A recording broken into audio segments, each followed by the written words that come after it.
क्योंकि हम देखते हैं बाइबल के अंदर जब परमेश्वर ने शमूएल के द्वारा राजा शाऊल का अभिषेक किया और राजा शाऊल को जब खड़ा करके नियुक्त किया इजराइल में राजा बना के, तो उस दौरान देखते हैं परमेश्वर ने बहुत सारी आशीष दी राजा शाऊल को। और राजा शाऊल जितनी बातें होती थी वो परमेश्वर के रूह से भी जानता था, और खुदा का जो नबी होता था शमूएल वो उसको बार बार बताता था, ऐसा कर, ऐसा मत कर, ऐसा कर, वैसा मत कर।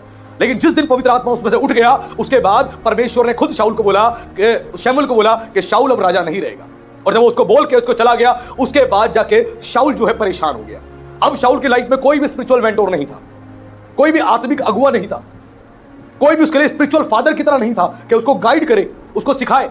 अब वो उसके बाद ढूंढ रहा है शमूएल को कि शमूएल मिल जाए, मुझे कुछ बताए। लेकिन शमूएल को खुदा ने बोला कि इसको कुछ मत बोलियो। उसने बोला कि परमेश्वर तेरे विरोध में है, परमेश्वर तेरा कोई भी साथ नहीं देगा, तेरे लिए कुछ भी नहीं करेगा। और वो उदास हो गया, परेशान हो गया। अब उसने क्या किया, अब जब काम नहीं बना, शाऊल का काम नहीं बना, तो भूत सिद्धि वालों के पास तक गया, भूत सिद्धि वालों के पास तक गया और उनसे पूछने लगा कि बताओ मैं क्या करूं।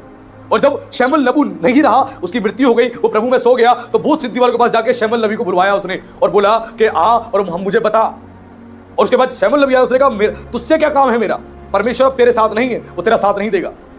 स्पिरिचुअल मेंटोर जाने की वजह से शाऊल की जिंदगी कितनी खराब हो गई। उसके बाद देखना सारी जिंदगी में सारे गलत फैसले लेता चला गया, सारे गलत फैसले लेता चला गया। आपकी जिंदगी में कोई माली नहीं है, कोई चरवाहा नहीं है, कोई स्पिरिचुअल लीडर नहीं है, आप बहुत बड़ी बड़ी मिस्टेक्स करोगे, क्योंकि वो व्यक्ति खुदा की ओर से विजडम से भरा हुआ है, नॉलेज से भरा हुआ है, खुदा के रूह से भरा हुआ है। वो एक एक बात में आपको अगुवाई करेगा, एक एक बात में आपको गाइड करेगा। आज तक आप जब भी सफल हुए, परमेश्वर की आत्मा ने काम किया, उसके वचन ने काम किया, और खुदा के सेवकों के साथ बैठने से, उठने से, उनकी अगुवाई देने से आपकी जिंदगी में काम हुई है।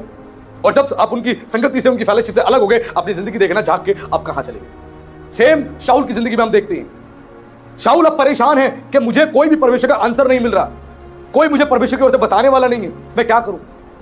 और उसकी जिंदगी खराब होती चलेगी। वैसे बहुत सारे बिलीवर चर्चेस में जाते ही नहीं है, वो कहते हैं हम घर में बैठ के प्रेयर कर लेंगे, घर में बैठ के जिंदगी जी लेंगे, हम वचन को जान लेंगे, क्या प्रभु हमारे साथ नहीं है घर में।